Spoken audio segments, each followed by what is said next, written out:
finalement par rapport à ta vision de l'indépendance, alors que tu définissais à l'époque, je me suis noté, donc de pouvoir s'autosuffire et de pouvoir changer d'environnement quand on le souhaite. Tu te places à combien sur une échelle de 1 à 10 et pourquoi? Qu'est-ce qui te manquerait pour atteindre l'indépendance ultime?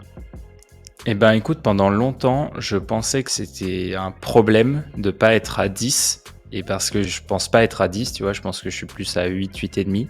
Mais maintenant, je suis beaucoup plus à l'aise avec ça parce que quelque part, c'est moi qui l'ai choisi. Par exemple, quand tu prends un chien, tu es moins indépendant, entre guillemets, parce que tu as une dépendance. Mais cette dépendance, c'est toi qui l'as choisie et tu l'as choisie parce que au quotidien, ça t'apporte plein de choses, etc. Ça t'apporte un équilibre. Et en fait, j'ai remarqué aussi que l'ultra-indépendance peut amener vers une certaine solitude parfois. Il faut être indépendant dans tes décisions, dans ce que tu fais, pouvoir partir quelque part quand tu as envie de partir quelque part, etc. Mais avant de réfléchir même à ça, il faut juste se donner les moyens de le faire. Dire je vais être indépendant mais pas s'autosuffire, c'est pas suffisant, tu vois. Il faut déjà que tu arrives à subvenir à ton style de vie, etc. Et puis après, tu peux justement être indépendant. Moi, pendant longtemps, tu vois, j'avais toujours cette idée parce que je suis né à Paris, que je suis pas forcément fan de la ville. Enfin, j'aime bien, mais comme n'importe quelle personne qui est née dans la ville, il l'aime bien, mais il en a un peu ras-le-bol. Moi, c'est un peu ça avec Paris. Et du coup, pendant longtemps, je m'étais dit, j'ai envie de partir, j'ai envie de partir. Et en fait, je suis devenu plus à l'aise avec ça. Enfin, c'est presque un moteur où je me dis, si t'as vraiment envie de partir, t'as pas d'excuse, en fait. Vivre dans un pays, évidemment, c'est une expérience, etc. Mais en principe, le meilleur moteur, ça doit être de toi-même. Ça doit être de te permettre d'accéder à cette vie, même si, par exemple, tu vois, je vis à Paris. Je vais pas me dire, j'ai trop envie d'aller à Tokyo parce que la vie me plaît plus. Non, je vais me dire, je vais mettre la gomme sur mes projets, je vais scaler mon business pour partir en vacances à Tokyo un mois si ça me chante, tu vois. Et j'ai la chance de vivre avec quelqu'un qui est hyper tranquille avec ça et qui me laisse justement beaucoup de liberté.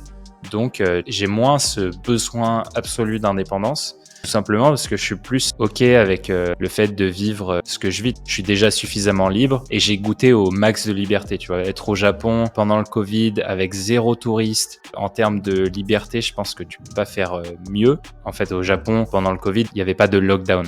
Tu pouvais pas être enfermé chez toi. On avait la liberté totale même là-bas et c'était hyper agréable. Mais c'est pas pour autant que aujourd'hui, même si je suis à Paris, je pourrais me dire c'est peut-être pas ma ville préférée, mais en fait, tu commences à voir les bons côtés et tu comprends que l'indépendance, elle est pas tant dans le lieu où tu te trouves, mais elle est aussi dans comment tu te comportes, comment est-ce que tu vis justement le fait de vivre dans la ville où tu as grandi, mais de la meilleure façon possible.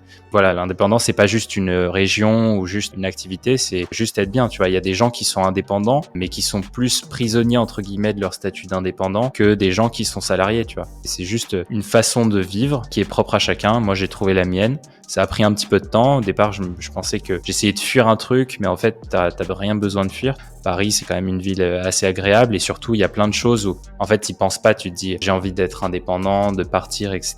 Mais tu oublies, par exemple, qu'au Japon, pour y vivre, il faut un visa. Ça, c'est le mal-être le plus important des indépendants. C'est cette question de visa parce qu'en fait, même si tu veux être le plus libre possible, t'auras toujours cette espèce de plafond de verre des États, en fait, de la citoyenneté, de l'appartenance à un pays. Donc, tu n'es jamais totalement libre.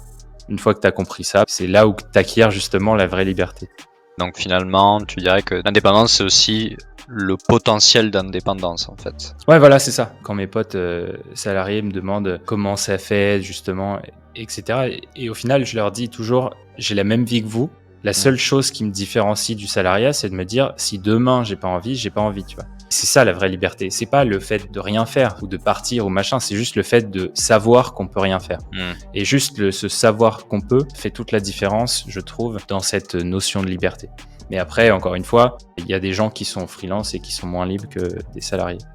Ok, ouais, très très intéressant. Et sur le voyage, parce que du coup tu en parlais pas mal justement dans tes podcasts au début quand tu es allé au Japon, de l'indépendance que ça te permettait d'avoir, alors là, au sens très littéral du terme, et aussi des avantages que ça peut engendrer, parce que du coup si tu es indépendant, tu peux te cloisonner, moins t'ouvrir aux autres, avoir du mal à tisser des liens sociaux, etc. Pas avoir du coup accès à certaines informations. Donc comment tu t'es prémuni de tout ça, et pour les gens qui, en tout cas eux, pour le coup, aspireraient vraiment à s'expatrier, pas pour de bon, mais en tout cas sur le long terme, qu'est-ce que tu conseillerais pour, si on a un peu cet état d'esprit d'indépendance, ne pas non plus sombrer dans ces travers?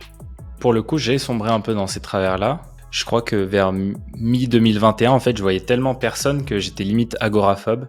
Je me souviens, D'accord. j'avais pas... ouais, c'était vraiment terrible. Mais justement, c'est là où ça te rappelle un peu à l'ordre. Indépendant veut pas dire forcément solitaire, ça veut juste dire que tu es indépendant, mais il faut voir du monde. C'est important de voir du monde et justement, ce que j'avais un peu sous-estimé quelque part. Aujourd'hui, je trouve qu'on a quand même pas mal de chance pour, sans tomber dans les travers, mais tu vois, pour bouger dans plein d'endroits, pour aller tester si déjà c'est fait pour nous. J'étais parti au Japon avec un PVT, donc qui peut être obtenu dès lors que vous avez moins de 30 ans, je crois, et qui est disponible sur un paquet de pays. Donc il y a Canada, quasiment toute l'Amérique du Sud, Corée, Japon, Nouvelle-Zélande, Australie. Donc ça fait déjà pas mal de pays à faire avant de ces 30 ans. Et ça, je trouve que c'est une cartouche qui n'est pas suffisamment utilisée. Tu vois, par exemple, quand on était à Bali, il y avait énormément de gens qui étaient là-bas pour se trouver. Et je pense que c'est important d'aller au moins une fois dans sa vie, que ce soit tout seul ou à deux, mais d'aller se dépayser longtemps. Parce qu'on découvre des choses sur soi-même qu'on n'aurait pas découvert si on n'était pas parti. Il y a plein de trucs qui m'ont fait changer d'avis sur comment est-ce qu'on vit, sur la tolérance, sur le jugement des autres, etc. Parce que je suis allé au Japon. Là-bas, tu as une autre façon de vivre et tu découvres que, ok, en fait, tu as une cible, mais tu peux la regarder de plein d'endroits différents. En fonction de là où tu te places, tu as des perspectives différentes surtout. Du coup, il y a plein de choses qui m'ont changé, au point même que quand je suis rentré en France, j'ai quasi fait une petite dépression. Le fameux syndrome de Paris. Exactement, je l'ai eu. Et le Japon, je pense que c'est vraiment le seul pays qui peut te faire ça à ce point-là.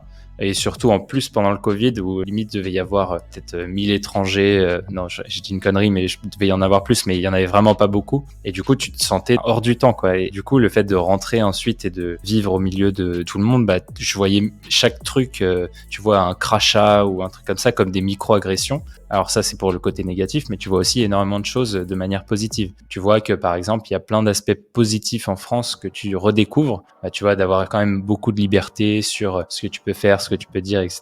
Ça, c'est des choses, quand tu voyages, tu te rends compte qu'on a cette chance et qu'il faut en profiter un maximum. La baguette également. La baguette et le fromage. Alors ça, pour le coup, j'ai eu d'histoire avec ce fromage. On avait payé, je crois que j'ai payé le camembert, le rustique le plus cher de ma vie, 18,90. Ah ouais. Ah oui, bah forcément c'est exporté. Ouais. Ah non, c'est sûr.